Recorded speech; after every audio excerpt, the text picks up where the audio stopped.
Guys, welcome back to the New Dad Project. Thank you for tuning in this week. I'm Jack. I'm sitting here in my office/studio that's now being turned into a nursery, so pretty chaotic in here, but we're getting it done, getting this episode out, and really trust that it was valuable for you. It was a really good one for me personally. Thank you so much for jumping in once again, and thank you so much for all the engagement over the last few weeks. If you have been around, man, the messages that I get from guys telling me that it's been impactful for them or they've gained stuff from it, that is what it's all about. I couldn't be more stoked to be hearing these things. So thank you, and please keep reaching out on what you want to hear. What do you want to hear in this podcast?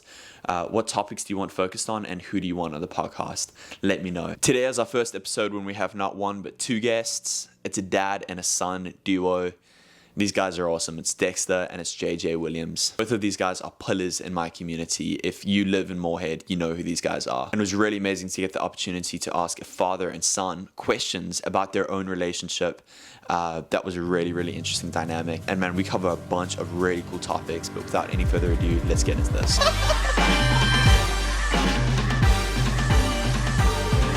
Podcast for young men in pursuit of being better men. We're asking dads and dudes from all walks of life the real questions to learn and grow together. Welcome to the New Dad Project. We got JJ, we got Dexter Williams. What's up, Sap? Man, Dexter Williams is an amazing basketball player, dedicated coach. He's a spiritual father to many. Dexter's involvement with Fellowship of Christian Athletes, FCA, is a constant presence around every sports game around town, has made him a pillar of our community. And JJ, who's joining us last minute here, I literally... Juicy J, baby, Juicy J. These guys are running a basketball camp downstairs, and JJ was hanging out. I've seen JJ all over town. We've kind of been, becoming friends a little bit. And I was like, dude, what are you up to? Like, you got to jump in. And he was free, so Wow, it's such a pleasure. But JJ, TikTok star. Something like that. I mean, all over social media, you've probably Basketball seen it. star too, man, yeah. Basketball star, and just all-around legend. So I'm excited to get to know these guys. I got my first question for Dexter. So in 3 minutes, can you give me the 3-minute version of what you've done, professional basketball, Globetrotters, and how you ended up in this community and how you're so intentionally involved? And then JJ, I want to hear from you as well, dog. 3-minute version. I'm from Raleigh, North Carolina. I played JV basketball in Inlaw High School. 9th and 10th grade, I averaged about 30 points a game. My junior and senior years, my high school coach cut me from the team. I didn't play varsity basketball. My whole city was upset. But I didn't let that stop me. There's a great friend of mine who's passed on like a second dad named, we called him Coach Jack Hawk. He formed a boys and girls club team around me and kept me playing for 2 seasons. And the kids that were on the high school team played on my team, and they played behind me. So when you don't ever, if you look at a kid from the outside in, you really don't know what's inside of that kid. So anyway, I kept running, I kept training. I was at my rec center my senior year. A guy comes up to me and says, "Why come I haven't seen you play high school basketball?" I said, "Because my high school basketball coach cut me." He said, "You got to be one of the top players in the state." He said, "Do you want an opportunity?" I said, "Yes, sir." He went to the payphone and called his junior college coach, H.K. Harris II, in Clinton Junior College in Rock Hill, South Carolina. I got a scholarship, never been to the school, never met the coach. 6 months later, I was a basketball All-American and an academic All-American too. Broke every 3-point scoring record in the history of the school, student body president, class valedictorian. The second year was the exact same thing. And then I started hearing from every major school in the country. I was already that 2 years earlier. So sometimes you just got to believe in yourself. So I know what it means like to really have to work hard and really have to put the time in. So after Clinton Junior College, I got a lot of different offers, but I settled on Hampton University in Virginia. So they flew me in for a visit, and I loved it.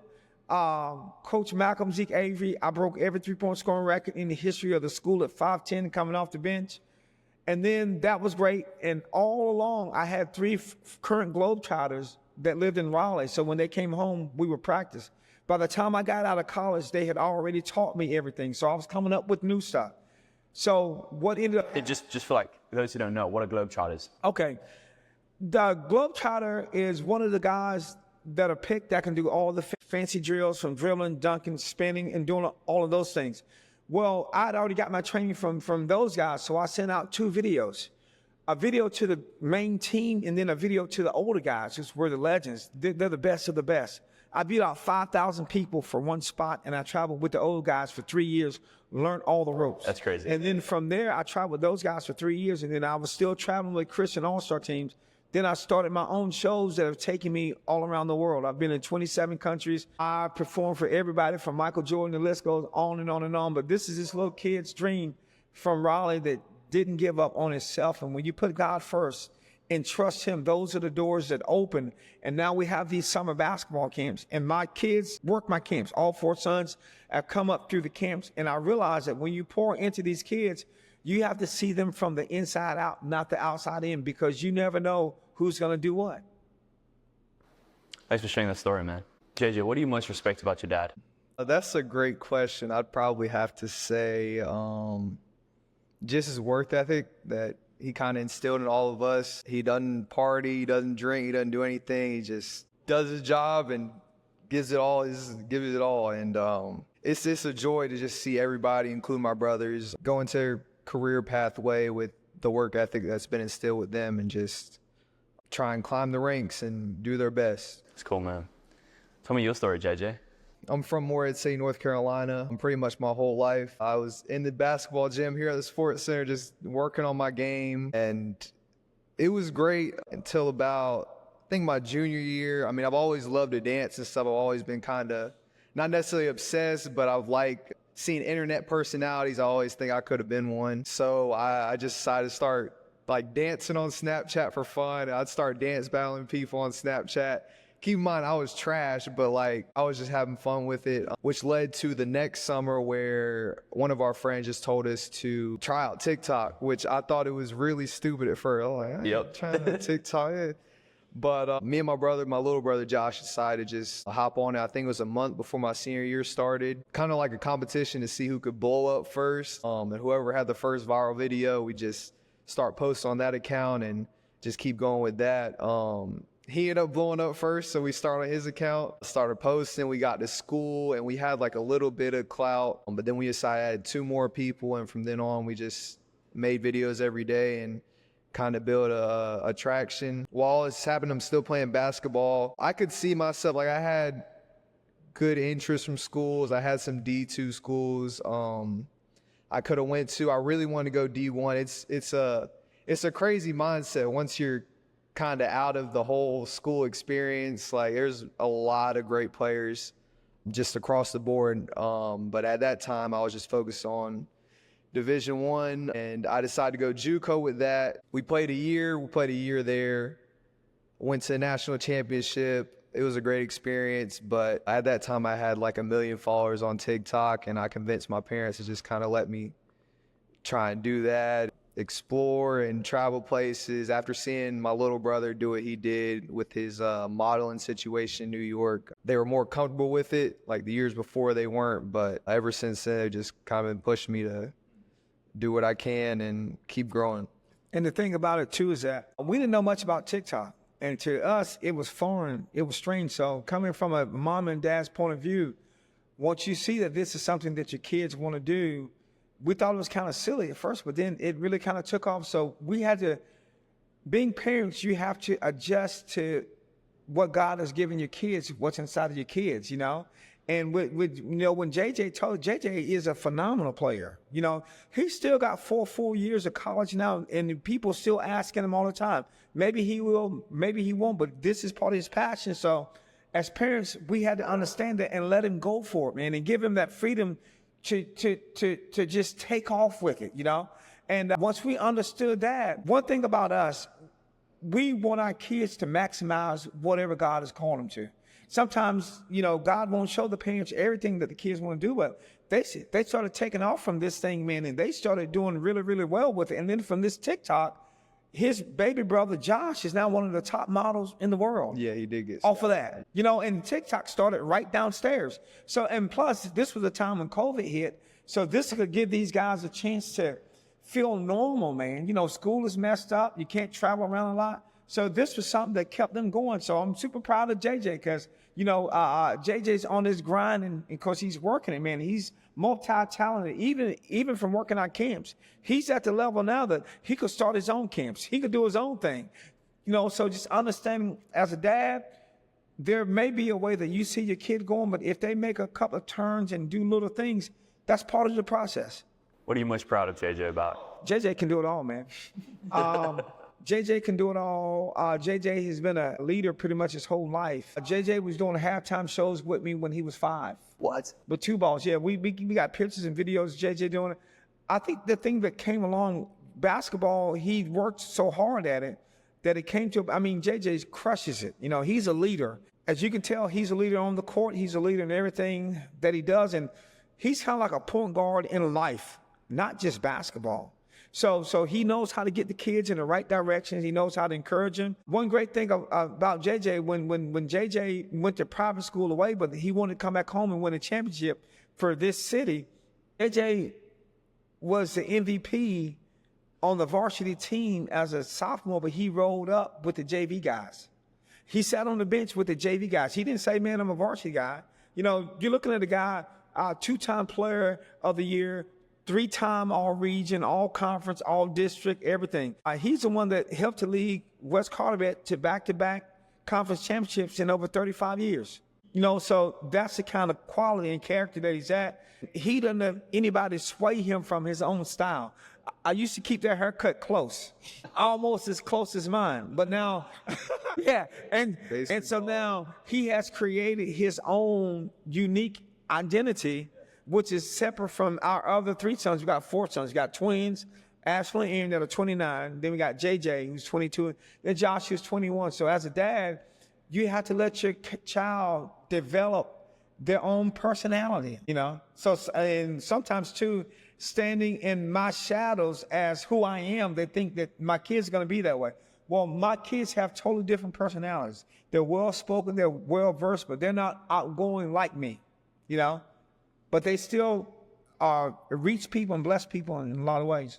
I don't know. I mean, we really know what it is we don't really talk that much. We will at home here and there, but it's like, I mean, we love each other as a mutual respect. It's just kind of doing my own thing. He'll try to talk to me some. I just ignore it a little bit because I'm just trying to focus on myself. But no, it's a great relationship. We have a great relationship. And the thing about it is too, as your kids grow, you have to give them room. Yeah. You know, because you have to give them room. All of our boys, when they need to talk to us and share things with us, they can, but I've instilled in them early on to try to figure it out for yourself. Try to be your own man. You know, of course, you got your back, we're your anchor, but be your own man, you know, because you may see something in a different way of light or doing something that I don't see because we come from different generations, you know, and he really looks a lot like my uncle. He looks exactly like my uncle. So just allowing them to be him. JJ is a real quiet dude, but he really thinks a lot. I'm a really talkative person, and this is the reason why. I didn't start talking till I was 10 years old, Jack. I don't think you know this story. Wait, what do you mean? I had a chronic stuttering problem, so I didn't Really? talk. I had a chronic stuttering problem. You would stutter? Stutter? It would take me forever to get something out. So what I had to learn, that's why I'm so great with kids, because people that stutter are basic geniuses, man. I could have 6 thoughts going on, and when I open my mouth, they all come together. So I had to learn how to slow down and take my time on each thought. So by overcoming that, I can see different things that kids and people go through. So that's why I take that extra time. I didn't know that about you. Yeah, so that's why. Crazy. So, Did you get a therapist or I had a coach? therapist, but the biggest thing was learning that I'm different in the sense that I could have, if you ask my family, we could be talking about one conversation. I'll just switch to another one because I'm done with that one. I'll just go to another one where they're still stuck on that one. So just learning how to slow down and make my thoughts where my thought is and finish out and go on. And it's a whole bunch of kids that not only stutter, but people stutter inside of their mind, Jack. They don't have clear thoughts, you know, all the stuff run together. So just try to understand kids and where they're coming from makes a huge difference. JJ, another question for you, dog. What makes your dad and your relationship with your dad different from other dads and sons that you know? That's a great question. I can answer that while he's thinking about it. Yeah. But what do you think, Dexter? What makes it different? It's 2 different people, because you got to keep in mind too, I coached all 4 of my sons pretty much their whole life. So I was coach and I was dad. So you got to learn how to separate Yeah, the two. I wanted and to ask about sometimes that. it gets crossed over. Yes. You know, my older boys, we homeschooled them the first 6 years, and then I was able to coach them in middle school. I adjusted my schedule. And then when the older boys were going to high school, Croatan asked me if I was the coach their high school team. So I coached their team over there too, and I've trained and coached JJ since Josh since they were little. So sometimes those lines cross. So sometimes when I'm dad, they still think I'm coach. And when I'm coach, they think I'm dad. So I had to learn how to separate it. So in my particular case, in a lot of ways, I've had to back off because they've heard my voice so much for so long on the court, in the classroom, at home. So I've had to back away and let them kind of develop their own personalities. And like most parents, they don't coach their kids. So stuff can bleed over into, man, dad's always trying to say this, dad's. See, but now that they've gotten older, they kind of understand the kind of sacrifices that me and my wife made because I didn't have to coach it. I could have been traveling. That's just like you said too. I've given up a lot of money to stay home, but the purpose is to stay home and raise my sons. I mean, a lot of money that I turned down that I could have been doing stuff. I said, no, I want to raise my sons. I want to be there to take them to rec league practice. I want to be there to take them to middle school practice, the high school practice. I want to be there for them. And if you ask them, they can tell you. Me and my wife has been with them AAU, middle school, high school. Even when they started their TikTok, when they first got the first break to go to Atlanta, guess who took them? It was us. So just being parents that are relevant, that are right there. You know, sometimes when your parents are there all the time, you don't really realize how valuable that is until you get around all the kids and they say, man, their parents were never there. I agree with what he said. I think a big thing is, as he said, just being able to kind of coach us and us not take offense to that. A lot of people's parents will kind of get on them and the kids won't know what to do, or they'll just pout and just not go through with it. But he's kind of already been where I want to go in a sense. So just taking all he has, kind of using it to my advantage, I think that's a big difference in our relationship compared to other people. I like that. Dexter, you said like, man, those wires get crossed, coach and dad. Yeah. So, okay, what's the difference between a coach and a dad? Okay. When I coach all my boys, and this is a learning process, on the basketball court, I'm a coach. I'm going to put the best guys out there so that we can get the job done. And if you're not doing something right, I'm going to let you know. Because there's other 8, 9, 10 other kids that's on the court that are like my sons too, but I don't raise them. But they're going to see how I treat my own sons. And if I lean towards them, if I give them favoritism, I didn't give you no favoritism. If you didn't earn it, you didn't get it. If you did something I didn't like, you got subbed out. If you didn't like it, then because we can talk about it. But that leads you into the other kids saying, well, man, that guy treats his kids just like us. And that made those teams better. And those guys said, hey, man, if we get in there and earn it and work for it, that's what we're going to do. And by being a basketball family, we're a sports family. These guys have been training and drilling since they could crawl. They already know. So my expectation of them is a whole totally different from the other kids, too. I expect them to be leaders, hard workers, set the examples. When you're doing the suicides, don't cheat, because I'm going to see you. I'm going to make you start over. That goes over into life, too. When it's time to show up for a job and you're supposed to be there at 8 o'clock and you show up there at 7:30, you're going to get fired. And plus the family Williams name, you know, the family name, there's a great expectation of doing things the right way and respecting everybody around you as you do it too. So what does a dad look like then? So you sit with a coach? Okay, dad. You know, what's the difference? Dad is the guy that when they come home and the guys had a bad game or they had an off game or something's going wrong, I can say, hey, man, look, because you put the work in, let's just go back to the drawing board, keep working on it. We support you. We're behind you 100%. None of my sons can ever say, man, you know, my dad talked trash to me. No, I always push my kids. Be who God has called you to be. Be great, man. My coach at Hampton U used to tell us this all the time. His name is Coach Malcolm Zeke Avery. He said, go make history. Ask him how many times have I told them, go make history, man, whether it's in the classroom, whether it's in the court, whether it's modeling, whether it's TikTok, whether it's in the business world. It doesn't matter. Go make history, dude. Go make history. Put your stamp on this earth, man. Put your stamp on this world. That's my personality. I'm going to go get it, man. You know, I'm not going to back down. The first time Michael Jordan met me, I looked at him. That's a fact. I said, what you want to do? Box or throw rocks? Dance or romance? Pull over or roll over? Mildew or barbecue? Die or fry? Let's go get it. There is no retreat, man.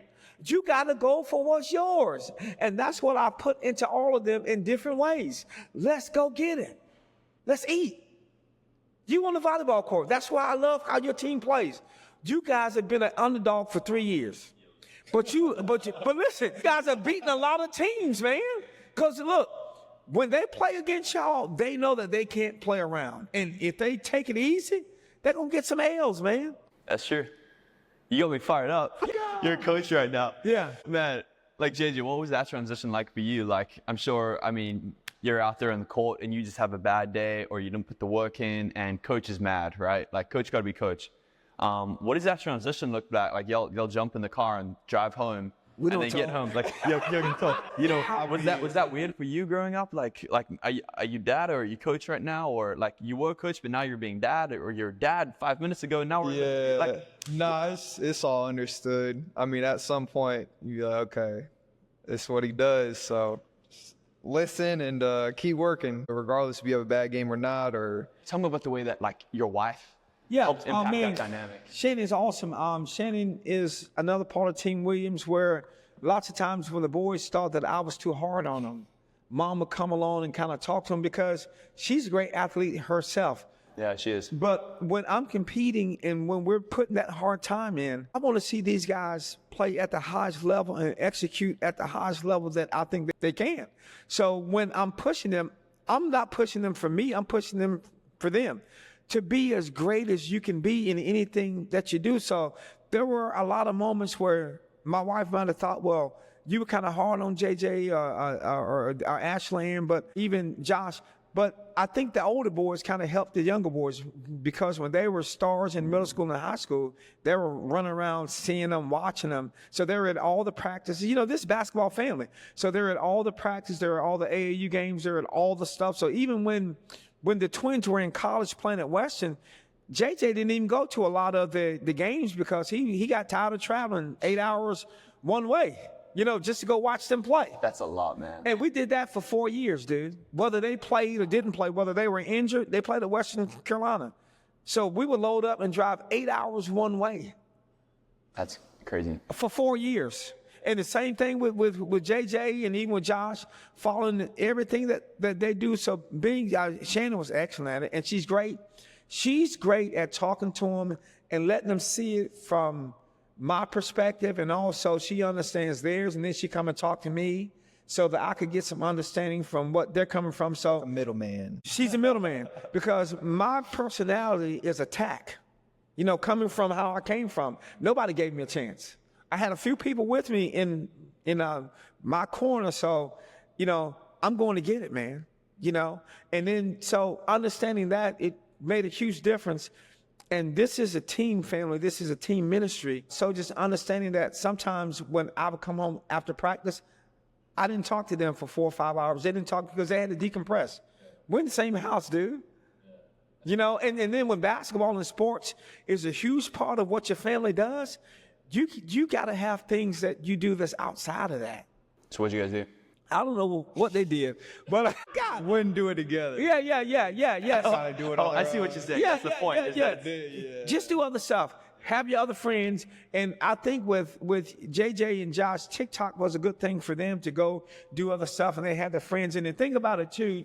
This is pretty sweet, but with the older boys and with JJ and Josh, even thinking about it now, we allow them to bring some of their buddies over.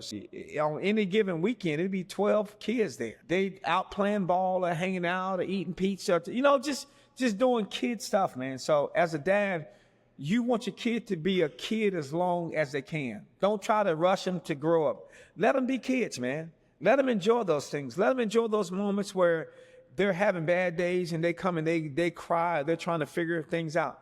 That's part of kids growing up, man. It is. You're a role model to your boys and to a lot of people in this community. You got a lot of young eyeballs looking at you. You got a lot of parents looking at you. Yes, all the time. Dozens of parents out there. All the They're time. watching. That's pressure, man. How do you handle that?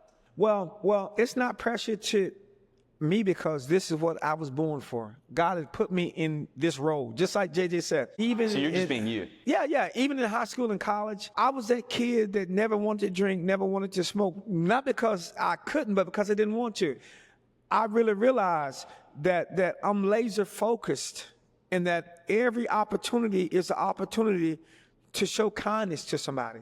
3 things that I taught the kids this week: find a friend, make a friend, be a friend. Because you never know what kids are going through, man. You said this week? Yeah. This week at basketball camp, That was like the theme. this phrase just came to me, but this is what I'm carrying.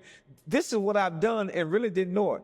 Find a friend, make a friend, be a friend. You never know what people are going through, man. The highs and lows of life. Just one encouraging word, just one high five. You know, just, hey, man, hang in there. You never know. And that's the spiritual side of being a dad that loves the Lord. You know, they will tell you my favorite verse is Proverbs 3:5.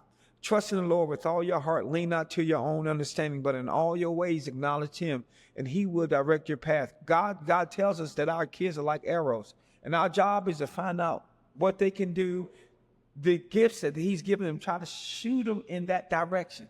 That's what we've done for all 4 boys. Now, we're not perfect, parents. You talk about Psalm 127, huh? Yeah, Yo, absolutely. I got a arrow right that? here. It's on your arm, dude. Me and all my brothers and my dad, we got the See, same thing. That's cool. See, so understanding by having that solid amazing, man. I Christian love that. background and that faith, my boys know what we stand for, 100%. We're not always going to agree with them, but we love them, and we put that foundation in them so that they can go off and thrive, and we'll always be that anchor for them. Dexter, you're a believer, you're a follower. Absolutely. JJ, believer, following Jesus.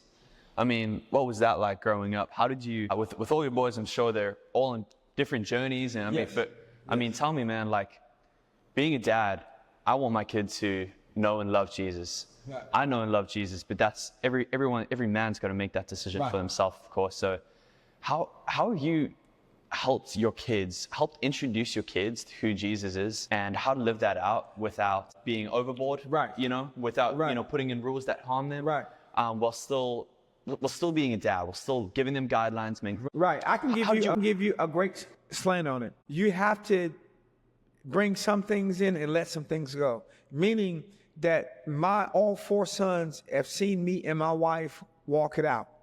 Sometimes church stuff is too much. Churchy stuff. Sometimes just living it out and allowing those kids to, you know, most of the gospel message is a perfect message in a perfect world, but we don't live in a perfect world. So sometimes you have to give them that message. The message never changes, but the method and the technique changes.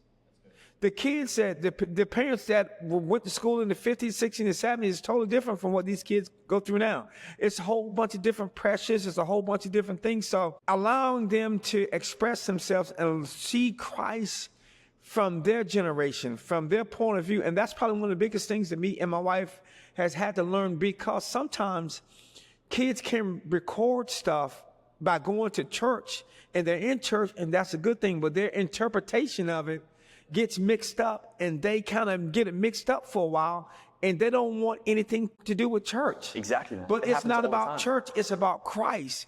So understanding that about my boys, if we had to go back and change a few things, we probably would have, and we try to explain what the pastor or pastors were saying to them.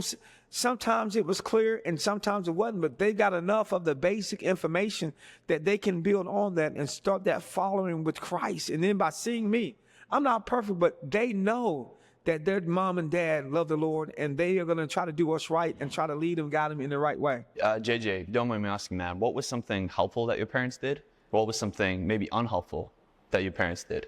As in church aspect. Yeah, regarding like expectations with church and just kind of like introducing that relationship with Jesus. There might not be something unhelpful in there, but I'm just curious if, like you said, if you had a do-over, what would that look like? But I would definitely change a few things and make sure that they understood what the pastor was saying when it came to certain things, because sometimes kids can get something. Most of the churches now will say things to make you live in fear. I can't do this. Yeah, This there's a is lot gonna of that. happen. I don't That's want right. that to happen. Now, as opposed to saying, hey, man, Christ has said, come to him and he'll make the changes. The church tries to change people and then it blows up. Yeah, every know? time. Yeah. That's good, man. That's JJ. I mean, everything in general was pretty helpful. I think we went to a great church, and just seeing them kind of live out what the pastor was preaching or whatever they were trying to teach us definitely helped out a lot. Also, surrounding us with other Christians our age, or just in general, even FCA with the sports and athletes, that helped out a lot. Unhelpful, I can't really think of anything unhelpful. Yeah, well, that's amazing, man. Yeah. I can think of something for him. Okay. He's not going to tell me. All right, tell me. I'm going to tell you. Lots of times pastors try to put a fear in you of, if you don't do this, you're going to hell. Okay, yeah. If things That's not on y'all. right. Well, tell me about that experience. Right. It's not necessarily crazy, but it's just like being in that type of church, like being preached that message, like your whole life, it does make you very fearful. Just kind of overthinking a lot of things on what you should be doing just in general, and not necessarily living like your full life. Like you can still live your full life and be a Christian and do all that, but that message just really scared a lot of people in that church. And the kids too, you know. So the pastor, a great pastor, is a good word, but understanding where the people are. You know, when you talk of a message of Jesus is going to come Friday, and then Friday comes and Jesus don't come, and then you That got to happened keep a lot. going through Yeah, that so over and over and over. Kind of trying to be perfect. Take that away, yeah, because you're going to mess up. You're going to make mistakes. So just try to learn through that and understand that it's a working relationship with Jesus, man. How do you guys motivate and inspire each other to be great? I want you to hold my phone for me. One of the ways that I inspire JJ, all the other guys, this is the ball spinning on the ink pen. To take the limitations off of your mind. You know, once you take the limitations off of your mind, all things are possible. You know, like I love how you just whipped that out. Like you had that. left-handed. But you see that work right there? Just excellence. Everything that you do. Everything. Learning, you know, whatever God has given you to do. That doesn't mean that it's going to be easy, but it's going to be worth it. I got this when I was turning 16. I thought I was going to get a brand new car. This has probably been one of the greatest gifts that the Lord has ever blessed me with, a harmonica. What kind of gift is this to give a black kid? I didn't know whether I was going to go blind or go blind and sing country music, but I heard the Lord clearly say, use it. He said, learn how to play this. I learned how to play this. I learned how to play the harmonica while the ball is spinning on the back of it. Nobody else in the world does this.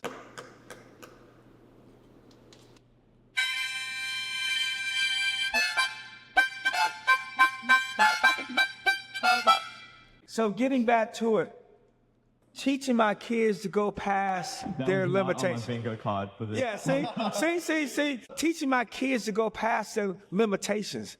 Most Christians and most people put limits on you. Everything that you need, TV world, dad, moms, everything you need is already built inside of you. You just need people to come and just bring it out.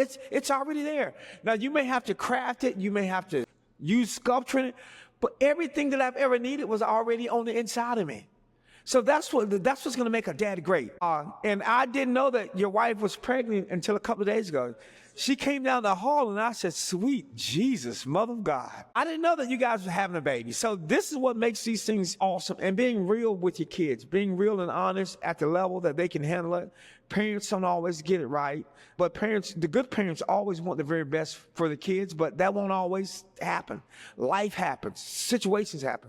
So I can remember when JJ wanted to start doing this TikTok stuff, right? And he came down and sat down and talked to us, and we'd already visited 4 schools to go play basketball.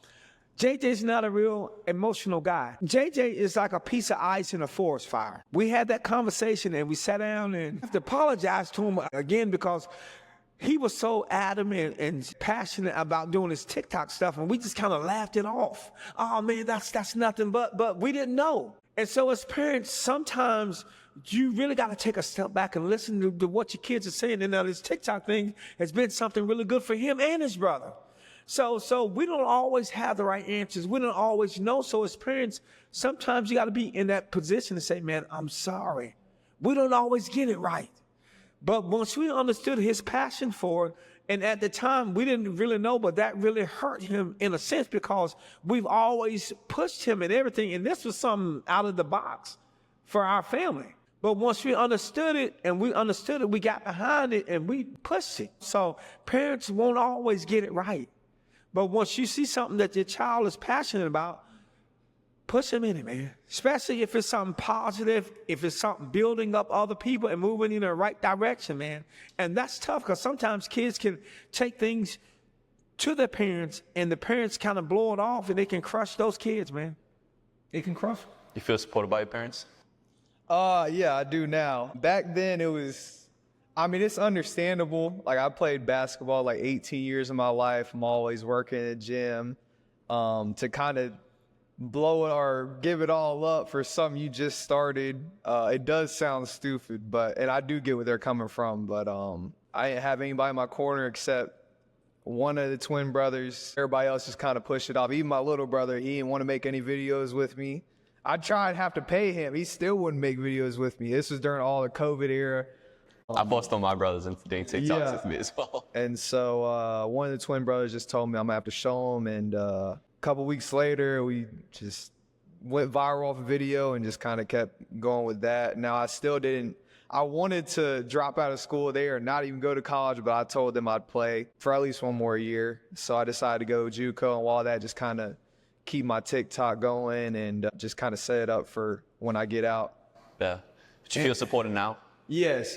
I'm glad y'all had that conversation. Yeah, that's a big thing to work through. After Josh got scouted, we took a trip to New York, and so he's part of the reason why Josh got picked up.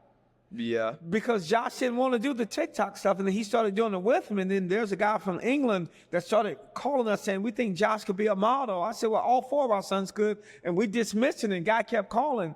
And then that's how that whole thing happened. So it's because of him doing the TikTok stuff that Josh got his opportunity. But that definitely helped out a lot. We took a trip up there. I think it was like a 5-day trip, just kind of seeing him do his own thing, and the paychecks that he was getting, they're just all right, if you want to do what you want, go ahead. We're not holding you back anymore. We'll support you. And I think that was a big conversation to be had. Meanwhile, 2 days before this trip, Josh chose not to play basketball his senior year because his brother was already in college and focused on his track and field and won the first 3A state championship in the triple jump in West Colorad's history. That's crazy, man. So that's just what I'm saying. So when we took that trip up to New York City, and this is something else that we got there, and Josh took the headshots, and by the time we got back to the hotel, the agency calls back and says, man, look, Ralph Lauren and Calvin Klein, all of these people are calling about Josh. Can he stay till Monday? Hell no, we're leaving Thursday. This was a 2-day trip just so he can get it out of his system so he could come back home and start college track and field.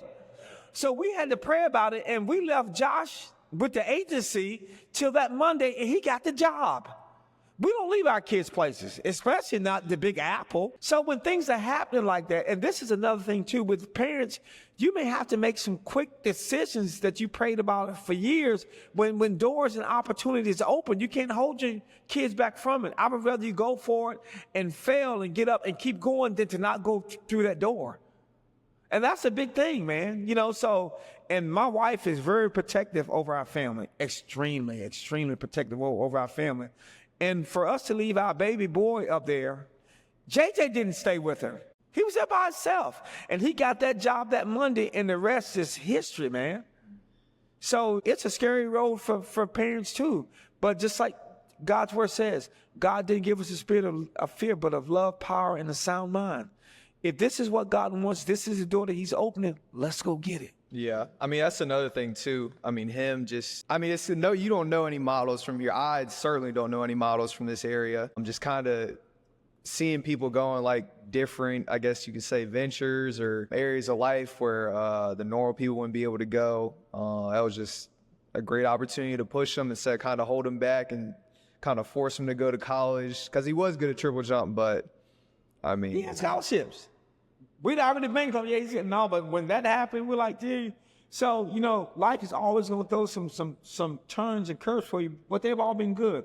And the great thing about all 4 sons is that they all have a different personality.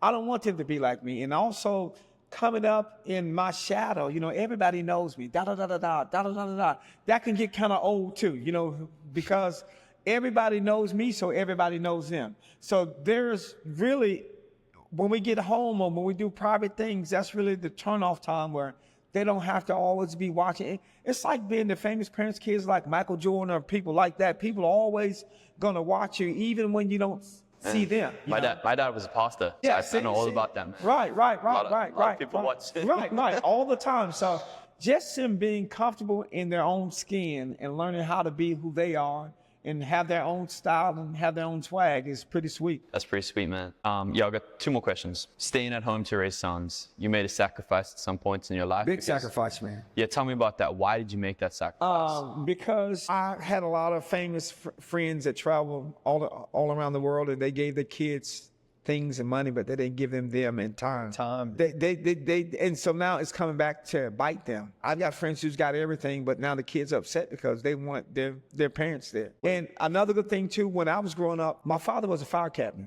in Raleigh. A fire captain? Yeah. So he had a good job where he would be gone for 24 hours and home for 72 hours. But the thing about my dad really wasn't an athlete. So he provided everything that I needed, but he wasn't necessarily really there to watch me do those things. So I said, man, look, the biggest investment that I can make is in my kids, because you can be a success out there and be a failure at home. I wanted to be a success at home. And what happens out there happens out there. And, all the kids will tell you won't find one of my sons that says, man, I can't remember a time that my dad wasn't there. That my parents weren't ever there. We were always there. And I turned down a lot of money, dude. A lot of money to say, no, man, if I'm going, it got to a point before JJ and Josh came that if I traveled for 2 weeks, I was home for 2 weeks. But then that was still 2 weeks that I missed. So I said, now, if I can't plan stuff around what they're doing, I'm not going to do it. And God's just going to have to make ways for me. Can you give me 3 of your best tips on how to be a strong and a loving man, especially a young man, because we don't have a whole lot of those in our generation? First thing I'd say is kind of just understand where everybody's coming from. Not everybody's from the same situation or have the same parents or have the same money. So first is kind of understanding that, one, they're not like us, but still treat them the same.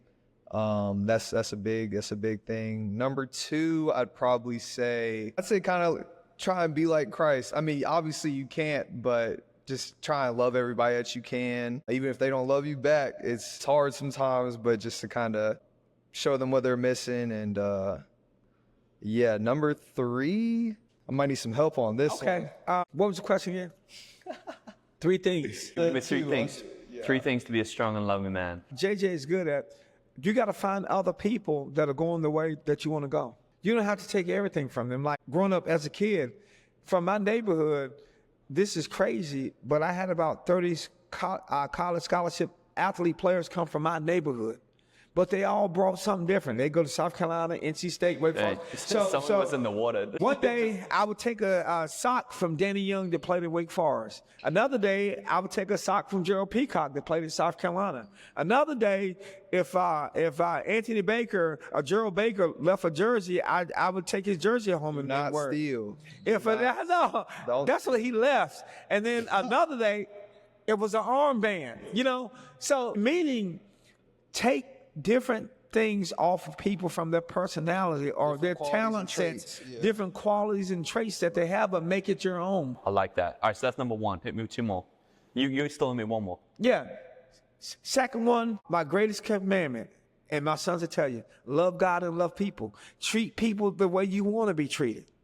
If you do that, you have fulfilled all the laws, man. Treat people the way you want to be treated. And then third, everybody has value. Every single person has value. It could be the street person. It could be the person that's a janitor. Everybody has value, and everybody has a soul, and Christ died for that soul, that they could get a chance to come to the kingdom. So that's where the value is. It's not in the money. It's in the person. Yeah. Third one, well, first 2 I said was understanding, being Christ-like. I think, I got it tattooed on me just to work with all your heart, whatever you do. A lot of people find that to be a great trade, and you'll gain a lot of respect from that. And yeah, Gentlemen, I was honored to sit down with you guys like 45 minutes ago. I can't even believe it right now after getting to know you guys a little bit. Like, And probably, is it still rolling? yeah, I'm still right. Okay. The number one thing that I do with my sons, I keep my word. If I tell you something, I'm going to do it. Great example. We were on our boat a couple of weeks ago, and we got stuck. It was two different couples, two different dads, and 2 or 3 other kids that helped us out of the sand. I said, I'm going to send you pictures. I'm going to send you armbands. Well, I put their numbers and addresses inside my phone, but I lost it, and I couldn't find it. It's taken me 2 weeks to find it. I just took this stuff to the post office yesterday. Pictures and armbands. If you can't keep your word, people can't trust you. Be a man of your word. Anything else, man? Anything else you want to leave us Juicy with? J, baby. Juicy J. Juicy J. All right, yo, real quick, tell people how they're going to find you. So JJ, tell me about your accounts. Tell me what you got going on. And then Dexter, tell me about your cams. Tell me what you got going on. you can find me on TikTok and Instagram at JUCE Up Next. And me, Dexter Williams on Facebook, Dexter Williams basketball camps. I just got on TikTok. The boys have really pushed me to get on the different services so that my stuff can get out. On TikTok. So you got your dad on TikTok now. Dexter Lovo Williams. And listen. Post that much, but he's getting there. But they've actually put me in a couple of their TikToks too. So we have done several of them. The great thing about fathers and sons, or mothers and sons, or mothers and daughters, be able to challenge your kids to be and grow and do stuff, man. Step outside of that box and do it. And then just Google me, Dexter Lovo Williams and Juicy J, baby. That's how we doing it. 252, baby. Man, thank you guys. Thank you so much. Appreciate you having us. Yeah, grateful.